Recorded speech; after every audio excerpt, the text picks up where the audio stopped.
இவ எப்படி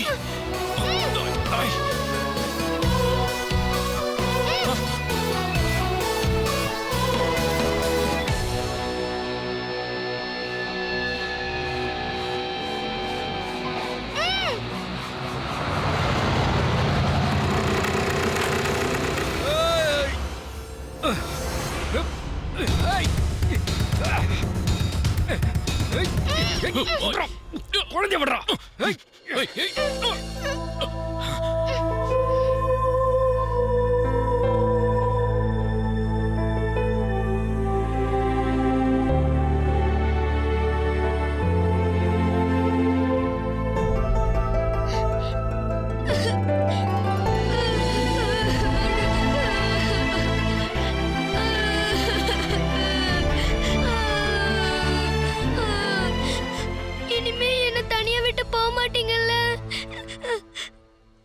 எல்லாரையும் வந்து பார்க்கணும்னு ரொம்ப ஆசையா இருந்தது.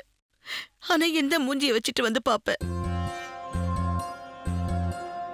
பாதி வாழ்க்கைய தவறுகளை மட்டும் செஞ்சு வாழ்ந்த, மீதி வாழ்க்கையில செஞ்ச பாவங்களுக்காக கண்ணீர் வெடிச்ச. ஜெயில இருந்து எப்ப ரிலீஸ் ஆன? சில மாசங்களுக்கு முன்னாடி தான் வந்தேன். நம்ம வீட்டு காம்பவுண்ட் வரைக்கும் வருவேன். உங்களையெல்லாம் பார்க்க மனசு துடிக்கும். ஆனா வீட்டுக்குள்ள போக தைரியம் வராது. சிவா ஹாஸ்பிட்டல் இருக்காங்க. விவரம் தெரிஞ்ச உடனே என்னால என்ன கண்ட்ரோல் பண்ண முடியல.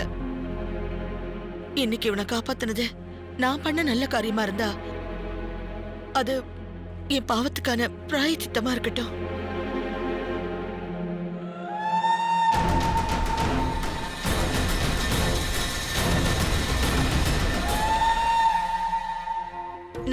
நான் நம்ம குடும்பத்துக்கு எந்த கெடுதலும் நினைச்சதில்ல.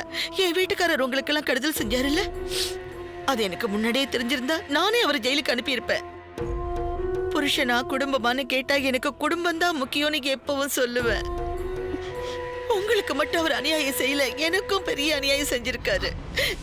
என்ன மன்னிச்சிருங்க, என்ன மன்னிச்சிடுங்க அம்மா.